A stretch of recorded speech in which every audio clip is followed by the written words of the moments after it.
to all beautiful souls out there. This is Bhavna and welcome to Ardhanarishvara एकात्मिक यात्रा। पहले तो आप सबको जन्माष्टमी की बहुत बहुत शुभकामनाएं। आई विश भगवान श्री कृष्ण और माँ राधा की असीम कृपा आप सभी पर बनी रहे और आपके जीवन में खुशियाँ ही खुशियाँ बनी रहे, बरकत होती रहे और इसी तरीके से इनर वर्क करते हुए आप अपना जीवन सार्थक बनाएं। तो दोस्तों, पिछली जितनी गाइडेंस मैंने अपलोड की है सब हाई वाइब्रेशनल है, नेक्स्ट लेवल के डायमेंशंस की है और खुशी तब होती है बहुत ज़्यादा जब आप उस गाइडेंस और एनर्जी से रेजोनेट करते हैं, अच्छा फीडबैक देते हैं तो मन बहुत खुश होता है मेरा कि ओके सब इनर वर्क अच्छे से कर रहे हैं, सबका इनर वर्क अच्छा चल रहा है। जैसे लास्ट वीडियो में काफ़ी लोगों की एनर्जी रेजोनेट हुई वीडियो से और हमारी सोल फैमिली में और भी नए सोल ब्रदर्स और सिस्टर्स जुड़ चुके हैं, तो उनका तहे दिल से स्वागत है इस चैनल पे। You are most welcome on this journey on this channel. तो आप सबने जो प्यार और सम्मान दिया है इस चैनल को, इतना विश्वास किया है, उसके लिए बहुत सारा थैंक यू। तो आते हैं आज के टॉपिक पे। वैसे आप लोगों के जो कमेंट्स आते हैं, लाइक एक डीएफ ने हाल ही में पूछा था कि मैम एक दिन में एक इशू हील कर सकते हैं क्या, तो मैं समझ गई सबसे ज़्यादा प्रॉब्लम्स ट्विन फ्लेम्स को इश्यूज़ को ढूंढने में समझने में ही आती है। और एक बात कि कोई भी इशू को पहचानने में कई दिन लग जाते हैं, वीक्स निकल जाते हैं, तो एक दिन में इशू हील करना is such a impossible task. ये जो इश्यूज़ भी होते हैं ना, वो कोर इश्यूज़ होते हैं, सबकॉन्शियस से जुड़े होते हैं, कई लाइफ टाइम्स के और चाइल्डहुड के होते हैं, जिसके लिए आपको बहुत ज़्यादा टाइम इन्वेस्ट करना है इस जर्नी पे। जैसे लास्ट वीडियो में मैंने रिपीट किया कि थॉट्स और इमोशंस पे काफ़ी वर्क करना होता है इस जर्नी पे।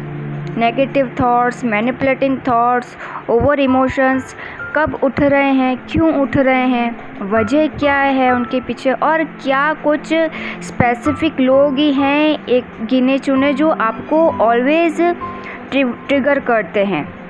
तो बारीकी से अपने अंतर्मन को समझना होता है। फिर जब रीज़न पता चल जाए, रूट कॉज पता चल जाए, तो उन थॉट्स और इमोशंस को रिलीज़ कीजिए। जब रिलीज़ करने की बात होती है तो न्यू अवेकनिंग्स कंफ्यूज रहती हैं कि रिलीज़ क्या होता है, रिलीज़ करना होता क्या है। तो जो अनवांटेड अनडिज़ायर थॉट्स या फीलिंग्स हैं, उन्हें बिलीव सिस्टम से हटाना होता है। अनवांटेड अनडिज़ायर का मतलब ये है कि जो हमारी सोल का पार्ट नहीं है, क्योंकि हमें ये जर्नी मिलती है अपनी ऑथेंटिक सेल्फ में आने के लिए, अपनी हायर सेल्फ में आने के लिए। तो वो थॉट्स, वो फीलिंग्स जो आपको आपकी हायर सेल्फ से जुड़ने में रोक रही है, उन थॉट्स और फीलिंग्स को अपने बिलीफ सिस्टम से हटाना, रिप्लेस करना होता है हाई कॉन्शियस थॉट्स लाके। इस जर्नी पे जो रनर चेजर लूप चलता है कंटिन्यूसली, तो इन्हीं इश्यूज़ के कारण होता है। और इश्यूज़ को भी ढूंढने से पहले ये समझना ज़रूरी है कि आखिर कोई रनर और कोई चेजर बना ही क्यों है। कोई लॉन्ग टाइम के लिए, कोई लॉन्ग एक ड्यूरेशन होती है, लॉन्ग टाइम पीरियड के लिए कोई क्यों एक स्पेसिफिक, या तो कोई रनर की एनर्जी में ही रहता है या कोई चेज़र की एनर्जी में ही रहता है। क्या फैमिली जिस तरह की परवरिश कंडीशनिंग करती आई है, क्या उस रीज़न से आप इस लूप में फंसे हैं। एक व्यक्ति चेज़र तब बनता है जिस चीज़ को वो चेज़ कर रहा है वो उसे मिली ना हो बचपन से, जैसे ट्विन फ्लेम में जिसका चाइल्डहुड वुंडेड रहता है, जिसे पेरेंट्स फ्रेंड्स का उतना प्यार नहीं मिला होता है, जिसके साथ हमेशा से बचपन में कंपैरिजन हुआ है बाकियों से, दूसरों से, उसको ट्विन फ्लेम्स को, ऐसे ट्विन फ्लेम्स जो चेजर्स में हैं, चेजिंग की एनर्जी में हैं, तो बचपन से ही उनको लो फील करवाया गया है दूसरों से कंपेयर करके। तो ऐसे ही ट्विन फ्लेम्स जिनको प्यार नहीं मिला है वही आगे जाके चेज़र बनते हैं, वही चेज़र बनता है अपने ट्विन फ्लेम से। वही एक जो चेज़र होता है अपने ट्विन फ्लेम से, वही प्यार एक्सपेक्ट करता है जो उसे नहीं मिला है चाइल्डहुड से, और वो वही प्यार को एक्सपेक्ट कर रहे होते हैं ट्विन फ्लेम से जो उनके अपने भीतर होता है। यस, लव की एनर्जी हमारे अंदर ही होती है, ऑलरेडी सबके अंदर लव की एनर्जी होती है। यही जर्नी हमें सिखाती है कि अपने ही अंदर के उस प्यार को कैसे महसूस करें। आपको जर्नी इसलिए ही मिलती है कि जिस प्यार को आप बाहर दुनिया में खोज रहे हो, लोगों से एक्सपेक्ट करते हो, जबकि वो ऑलरेडी आपके अंदर है। या आपने गौर किया होगा कि जिसने चाइल्डहुड से गरीबी में जिया हो, अपनी नीड्स को पूरा करने के लिए कड़ा संघर्ष किया हो, जिसकी फैमिली, जो चाइल्डहुड से जिसने अपने फैमिली में अपने पेरेंट्स को पैसे के लिए, मनी के लिए स्ट्रगल करते देखा हो, उतनी ज़्यादा नीड्स उसकी चाइल्डहुड में पूरी ना हुई हो, तो उस व्यक्ति के लिए एडल्टहुड में आते ही, एडल्टहुड में जैसे ही वो एंटर करता है, उस तब पैसे से ज़्यादा कीमती कुछ नहीं होता है उसके लिए। बड़े होते बस उसके एक थॉट बन जाता है, उसका एक बिलीफ सिस्टम बन जाता है कि उसका गोल जो है, उसका गोल क्या है कि बहुत सारा पैसा अर्न करना। पैसे से ज़्यादा वैल्यू वो किसी चीज़ की नहीं करता है। हर वक्त वो बैंक बैलेंस बनाने का सोचता है कि उससे रिकॉर्ड बनाना है, सबसे अमीर बनना है, इतना वो पैसे को चेज़ करता है। उस वक्त उसके लिए सिर्फ पैसा ही इम्पोर्टेंट होगा। ऐसे ही थोड़ी 3D में सब रैट रेस में लगे हुए हैं, सोसाइटी में पहचान बनाने की एक होड़ लगी हुई है सबके अंदर। सोसाइटी से अप्रूवल चाहिए, तो अच्छी जॉब, फेम, पोजीशन, स्टेटस, इन सब के लिए चेज़ करते ताकि 4 लोग बस वाहवाही कर दे, गुणगान कर ले। भले ही सोल लेवल पे कितना ही ड्रेन हो लेंगे, सोसाइटी के ताने सह लेंगे, मजाक, एब्यूज़ सह लेंगे, फिर भी सोसाइटी को, सबको खुश रखने की कोशिश करेंगे, अपने सेल्फ लव को दाव पे लगा के। खुद की जो इनर स्टेट जो होती है, जो सेल्फ लव होती है, अंदर से खुद को मतलब कितना ही पेन मिलता रहेगा, वो सह लेंगे। सबसे ज़्यादा रिलेशनशिप में बिट्रियल चेजेस को ही मिलते हैं कि कोई उन्हें छोड़ के ना चला जाए। हर वक्त उनको ये डर रहता है। क्यों? बहुत टाइम बाद जब कोई लाइफ में आ जाता है, थोड़ा टाइम स्पेंड कर लिया, अच्छी बातें कर ली, घूम फिर लिए, लो हो गया अटैचमेंट, और अटैचमेंट होते ही अपोजिट पर्सन रनर बनेगा ही। This whole journey is a game of energy. यहीं से आप उस पर्सन से बैक करना शुरू कर देते हो कि प्लीज़ मुझे टाइम दे दो, मुझे एक मौका दे दो, मैं फिर कभी नाराज़ नहीं करूँगी, जैसा तुम चाहोगे वैसा होगा। सामने वाले को रत्ती भर का ट्रस्ट नहीं होता है। वो इतना आप उसे लव की एनर्जी देते हो, केयर करते हो, फिर भी वो नहीं पिघलता है। वो इंस्टा FB के पासवर्ड्स मांगता है आपको इमोशनली मैनिपुलेट करके कि अगर तुमको मुझसे प्यार है तो प्रूफ करो। एक रनर, एक जो डिस्टॉर्टेड मैस्कुलिन की एनर्जी में होगा, वो इसी तरह की कंडीशंस रखता है कि अगर तुमको मुझसे प्यार है तो प्रूव करो, और आप भावनाओं में बहकर पासवर्ड्स दे देते हो। वो पर्सन कोई झूठी कहानी बना के पैसे ऐंठ रहा है आपसे कि अपना प्यार प्रूव करो, आप वो भी कर लेते हो। और यहीं तक नहीं, इसी एक बात को ढाल बना के वो ये भी कंडीशन रख देता है कि अगर प्यार है तो फिज़िकल रिलेशंस बनाने में क्या प्रॉब्लम, कॉम्पेबिलिटी चेक करनी है तो फिज़िकल रिलेशंस से ही पता चलेगा। Is not a love, it's a blackmailing, cheating, it's a game of use and throw. क्या ये ट्रू लव है? क्या ये डिवाइन लव है? बल्कि डिवाइन लव में कंडीशंस ही ख़त्म हो जाती है। ये नहीं होता कि तुमको मुझसे प्यार है तो ये करो वो करो, आग पे चलो, ये परीक्षा दो वो परीक्षा दो। इस लेवल तक लेके आती है चेज़र की एनर्जी। आप अपनी आत्मा को पूरी तरीके से दाव पे जहाँ पे लगा देते हो। आप सिर्फ एक डिपेंडेंसी की एनर्जी में रहते हो। ये ट्रू लव नहीं होता है। ये वो लव नहीं है जो हमें इस जर्नी पे, जैसे राधा कृष्ण, राम सीता, शिव पार्वती, जो उनका प्यार है वो नेक्स्ट, जो उनका प्रेम है वो नेक्स्ट लेवल का है। एक चेज़र की मानसिकता कुछ ऐसी बन जाती है कि वो सोचता है कि अगर उसकी लाइफ में बहुत सारे लोगों की भीड़, बहुत रिश्ते हैं, तब भी वो खुश रह सकता है। रिश्तों से खाली जीवन को वो नेगेटिव वे में ले लेता है।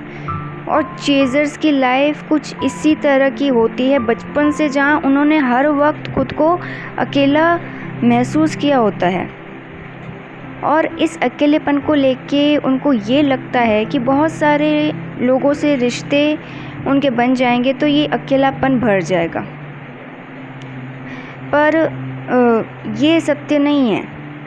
एक्चुअल में उनकी जो इनर डिज़ायर होती है, तब वो खुद से जुड़ना, खुद को पाना, अपने ही अंदर के इनकम्प्लीट पार्ट को वो मिस करते हैं। तब वो जो अकेलापन होता है, एक्चुअल में वो अपने ही अंदर की जो इनकम्प्लीट पार्ट है, अपनी ही ऑथेंटिक सेल्फ को मिस कर रहे होते हैं। पर वो इस बात को नहीं समझ पाते हैं। उनको ये लगता है कि नहीं, कोई दूसरा ही उनको प्यार दे सकता है, दूसरे से ही चाहिए प्रेम। इस जर्नी पे जिस प्रेम की हम बात करते हैं, हमेशा वो आध्यात्मिक होता है। प्रेम हमेशा आध्यात्मिक ही होता है। Mark my words, this is fact. अभी जो मैंने सारे साइन और सिम्टम्स बताए चेज़र की एनर्जी के, वो ट्रू लव नहीं होता है। इस जर्नी पे अपना जो आत्मिक स्वरूप है, आप उसे खोज रहे होते हैं। और ये जो बिट्रेयल्स होते हैं वो एक्चुअल में ट्रिगर्स होते हैं इनके लिए, ताकि इनका जो चेज़र्स है, इनका ध्यान आध्यात्म की ओर मुड़ सके। ये क्यों इतने चेज़र्स को बिट्रेयल्स मिलते हैं, चीटिंग्स मिलती है उनको? ये बिट्रेयल्स क्या ट्रिगर कर रहे हैं उनके अंदर? वो अंदर से उनको यही ट्रिगर कर रहे हैं ताकि उनका ध्यान पूरा आध्यात्म की ओर मुड़ जाए। और चेजिंग को लेके एक और मिसकंसेप्शन होता है। ये चेजिंग का कंसेप्ट ही कभी पूरा समझ में नहीं आता है ट्विन फ्लेम्स को। तो बात कुछ ऐसी है कि एक डीएफ जो मुझसे सेशंस ले रही थी 2 महीने पहले, 1 आध महीना हो चुका है, एक सेशन उनका पूरा हो चुका था। आई थिंक 1 महीना ही हुआ है उनको, 1 मंथ ही हुआ है, 2 महीने नहीं हुए, सॉरी 1 मंथ हुआ है। उनका एक सेशन उनका पूरा हो चुका था। जब मैंने नेक्स्ट सेशन की डेट दी उनको, तो उन्होंने बोला कि मैम मुझे ब्रेक चाहिए, आपकी गाइडेंस पे अच्छे से इम्प्लीमेंट करना है, उसे समझना है। तो मैंने कहा इट्स ओके, आप ब्रेक ले सकते हो, बट हमेशा सेशन स्किप मत करना। पर नेक्स्ट 2-3 डेट्स, 2-3 डेट्स मैंने उनको दी, उन्होंने सेशंस स्किप कर दिए। वो स्किप करते गई। अपनी 3D लाइफ में वो इतना बिज़ी थी, फैमिली में इतना बिज़ी थी। आई अंडरस्टैंड, मैं ये नहीं कह रही हूँ कि जर्नी में आप आए हो तो फैमिली को छोड़ दो, भूल जाओ, नहीं। फैमिली की भी रिस्पॉन्सिबिलिटीज़ हैं, वो भी पूरी करनी होती है। पर वो कुछ ज़्यादा ही इन्वॉल्व थी 3D लाइफ में। सो मैंने उनको समझाया, रेगुलर गाइडेंस लेने से वो अपने इश्यूज़ पर बेटर वे में हील कर सकती हैं। पर उन्होंने लापरवाही रखी। क्यों कहा जाता है न्यू अवेकनिंग्स को कि वो इनर वर्क ना छोड़े, गिव अप ना करे, लेजीनेस ना दिखाएं इस जर्नी पर। सेशंस कहीं से ले रहे हैं तो टाइम टू टाइम लें, बिकॉज़ यहाँ थोड़ी सी भी आपने लापरवाही रखी नहीं कि डेमोनिक मैनिपुलेशंस, अटैक्स शुरू हो जाते हैं आप पर। जो डीमंस होते हैं, जो डार्क फोर्सेस होती है, बस उनको मौका चाहिए। वो यही देख रहे होते हैं कि कब आपका जो है कि इनर वर्क से मन उठ जाए, तो उनकी जो एनर्जी होती है, जो डार्क एनर्जी होती है, वो बहुत जल्दी वर्क कर जाती है उस दौरान आप पर। आप थोड़ा सा लेजीनेस दिखाओगे नहीं, लापरवाही दिखाओगे नहीं, और उनकी एनर्जी आप पे वर्क कर जाएगी। आपको वो इजीली मैनिपुलेट कर देते हैं उस दौरान। सडन इनर वर्क करते करते या सेशंस लेते वक्त मन का बदल जाना, क्या मतलब है इसका? It's a negative attack on your consciousness, ताकि जर्नी ही पूरी ना कर पाएँ आप। और जब इस डीएफ को प्यार से इतना समझा रही थी, अलर्ट कर रही थी उनको कि इतने ब्रेक्स मत लीजिए, आप पर अटैक्स हो रहे हैं, तो वो मेंटोर को ही नेगेटिविटी बोल रहे हैं कि मैम आप तो चेस कर रहे हो मुझे, आपकी एनर्जी लो है। क्लास में टीचर सिर्फ उन्हीं बच्चों को टोकता है, समझाता है जिनका ध्यान भटकता है, जो फोकस्ड होते हैं अपनी स्टडीज़ में। टीचर उनको नहीं बोलता है। अगर बच्चे टीचर की नहीं सुनेंगे तो टीचर का लॉस नहीं है, बच्चों का ही है इसमें लॉस। या आपको डॉक्टर को दिखाना है, चेकअप करवाना है, तो जिस दिन डॉक्टर अपॉइंटमेंट फ़िक्स करता है आप उसी दिन जाएंगे ना। आप बहाना नहीं बना सकते कि आज मेरे पास टाइम नहीं है, मेरा मूड नहीं है, सो मैं नहीं आऊँगा। अगर मेंटोर से आप सेशंस ले रहे हैं तो आपकी हीलिंग हो रही है, वहाँ इलाज ही चल रहा है, एनर्जी एक्सचेंज होती है सेशंस के दौरान। मेंटोर आपको सेशंस याद दिला रहा है, so it's not a chasing की जब एनर्जी होती है तो जो पर्सन होता है वो बैक करता है आपको, वो बोलता है प्लीज़ प्लीज़ प्लीज़ मेरी बात मान लो, इट्स अ रिक्वेस्ट। मेंटोर आपको कोई बैक नहीं कर रहा है, वो अपनी रेस्पॉन्सिबिलिटी पूरी कर रहा है, चार्ज लेते हैं mentors. So it's our responsibility to do our soul purpose with honesty. Divine देखते हैं हमें, बट अब वो डीएफ जो है नो कांटेक्ट में है। नेगेटिव अटैक्स कैसे होंगे, कब होंगे, आपको पता ही नहीं चलेगा इस जर्नी पे। मेंटोर्स का क्या जाएगा अगर आप सेशंस नहीं लोगे तो क्या बिगड़ेगा? मेंटोर्स अपनी जर्नी पूरी कर चुके हैं, इसलिए आपको इतनी गाइडेंस देते हैं, आपको अलर्ट करते हैं। क्या बिगड़ जाएगा? आप मना कर दोगे, सेशंस नहीं लोगे, लॉस तो आप ही का है ना। ये मेंटोर आपको समझाने की कोशिश करता है बार बार। वो जो डीएफ थी उनका इनर वर्क भी पूरा नहीं था, ना उनकी कुंडलिनी क्राउन चक्र तक पहुंच पाई थी, उन्होंने खुद ने कहा था। सो हम मेंटोर्स कि किसी भी गाइडेंस को लाइटली मत लीजिए। इनर वर्क जिनसे भी लेते हैं, सेशंस लेते हैं, पूरे लीजिए टाइम टू टाइम, ठीक है। कभी कोई इमरजेंसी हो तो ब्रेक ले सकते हैं। और क्यों ट्विन फ्लेम्स के साथ ऐसा होता है कि वो ऐसा क्यों करते हैं कि बीच में कभी उनका मन नहीं करा सेशंस लेने का, ब्रेक ले रहे हैं, इनर वर्क में मन नहीं करता है, गिव अप कर देते हैं, अपना इनर वर्क बीच में ही छोड़ देते हैं। तो उसके पीछे भी बहुत सारे रीज़न्स हैं जिनको मैं नेक्स्ट वीडियो में बताऊंगी। सो फ्रेंड्स, आज के वीडियो को मुझे यहीं क्लोज़ करना होगा, पर रनर चेज़र कंसेप्ट को अभी और पार्ट्स बनेंगे, बिकॉज़ कई सारे पैटर्न्स के कारण ही दोनों एनर्जीज़ में ट्विन फ्लेम स्विच होते रहते हैं। चेज़र भी कभी कभी रनर बन जाता है, तो और रनर भी कभी कभी चेज़र बन जाता है। मिक्स एनर्जी में नहीं रहते हैं, बैलेंस्ड एनर्जी में नहीं रहते हैं, जो कि जर्नी हमें सिखाती है कि हमें बैलेंस्ड एनर्जी में रहना है। अगर आपको ये जर्नी कॉम्प्लिकेटेड लग रही है और आप पर्सनल सेशंस लेना चाहते हैं, तो आप मुझे टेलीग्राम कर सकते हैं, जिसका लिंक मैंने डिस्क्रिप्शन में दे रखा है। तो फ्रेंड्स, मिलते हैं नेक्स्ट वीडियो में। Till then, good bye and God bless you.